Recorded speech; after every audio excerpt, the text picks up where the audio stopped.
Allah, ucapan syukur nyanyilah, berbakti padanya, karena derita dan pedih yang jahat juga dan ngeri telah dikalahkannya.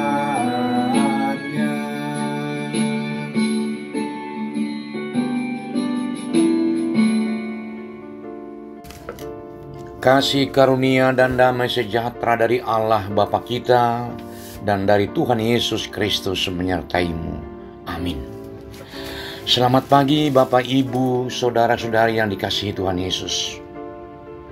Mengawali dan mendasari seluruh aktivitas kita hari ini, Senin tanggal 13 Oktober 2025. Marilah kita bersama-sama memulai dengan doa dan mendengarkan firman Tuhan pada hari ini berdasar pada 1 Tesalonika 5 ayat 18. Untuk itu mari kita mendengar nats renungan ini yang akan dibacakan oleh salah seorang remaja anggota jemaat kita.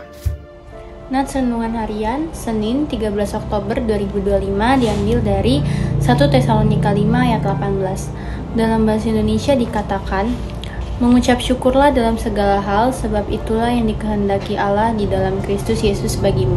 Dalam bahasa Batak Didok, mantuk mauliate mahamu siala saluhutna, ai ido dipangido debata sian hamu marhiteite Kristus Yesus. Amin.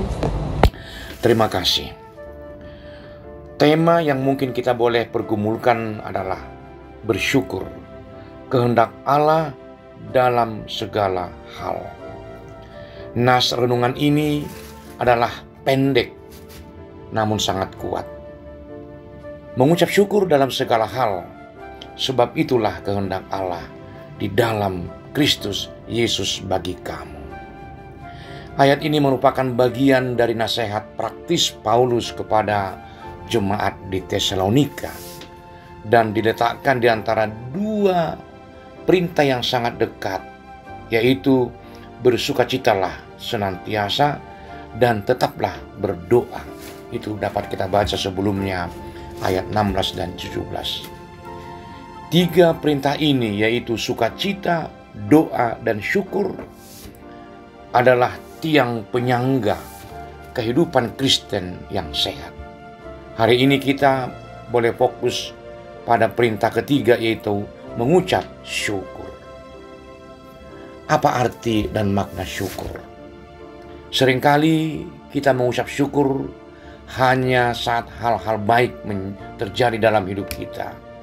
Misalnya mendapat promosi pekerjaan, sembuh dari sakit penyakit, beruntung dalam usaha, atau menerima berkat yang nyata.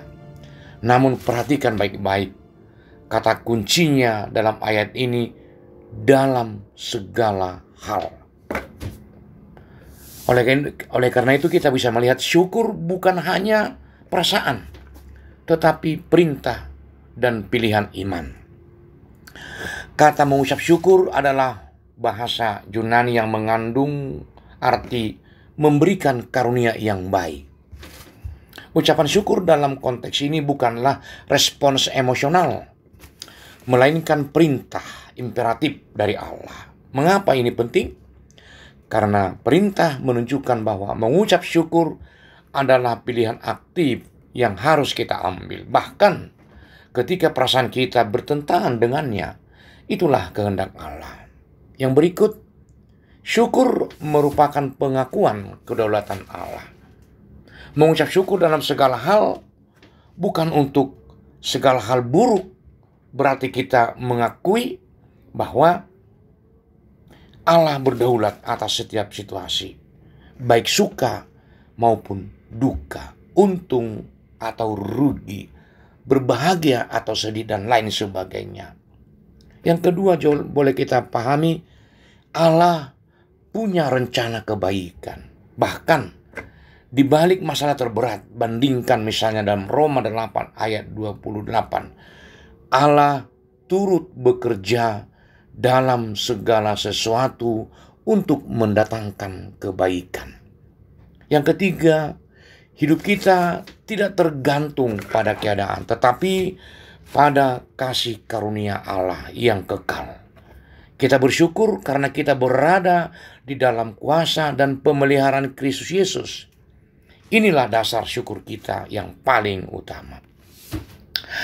Bagi orang Kristen, mengucap syukur adalah ekspresi iman yang percaya bahwa meskipun kita tidak memahami mengapa sesuatu terjadi, tetapi tetap tahu siapa yang memegang kendali. Syukur memindahkan fokus kita dari masalah ke pribadi Allah yang maha baik. Bagaimana kita menerapkan perintah mengucap syukurlah dalam segala hal di tengah kehidupan kita saat ini?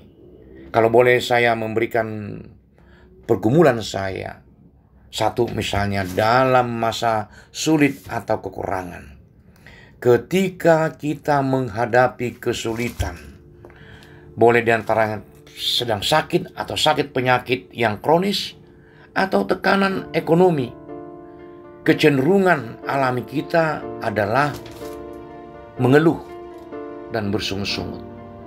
Namun, syukur dalam kesulitan melatih kita untuk mencari simpul-simpul yang masih bisa kita syukuri.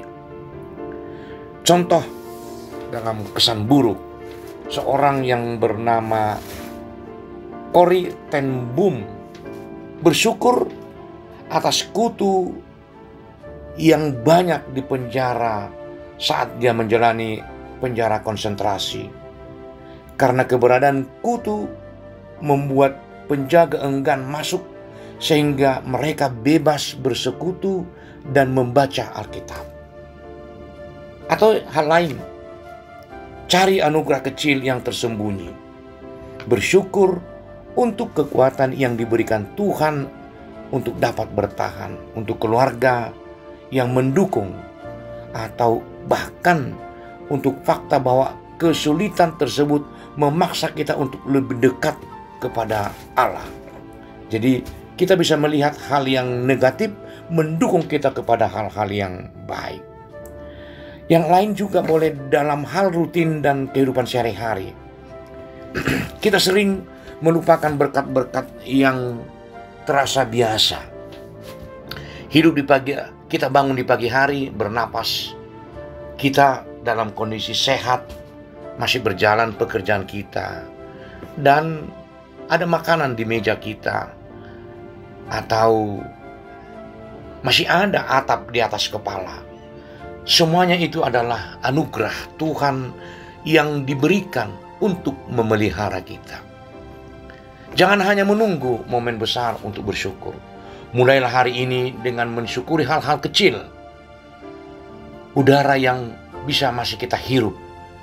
Penglihatan mata kita yang bisa melihat di sekitar kita. Atau kesempatan untuk beribadah seperti yang kita undang setiap paginya. Jadikan syukur sebagai kebiasaan harian. Bukan hanya sebagai respons insidental. Kalau beruntung kita bersyukur. Yang bagian terakhir atau ketiga, sebagai kesaksian iman. Ketika kita mampu mengucap syukur saat keadaan tidak menyenangkan, hal itu menjadi kesaksian yang kuat bagi dunia. Sikap ini menunjukkan damai sejahtera yang melebihi akal manusia dan membuktikan bahwa pengharapan kita berakar pada Kristus, bukan pada stabilitas dunia. Bapak, Ibu, saudara-saudari yang terkasih dalam Tuhan Yesus, perintah di 1 Tesalonik 5 ayat 8 ini adalah kehendak Allah bagi kita. Mari kita ambil beberapa poin penting sebagai rangkuman. 1. Syukur adalah kehendak Allah. Ini bukan saran, melainkan perintah yang menentukan arah hidup orang percaya.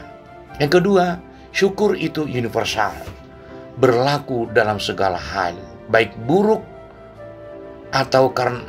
atau untung rugi dan sebagainya, Tuhan tetap baik dan berdaulat. Yang ketiga, syukur membawa dampak rohani.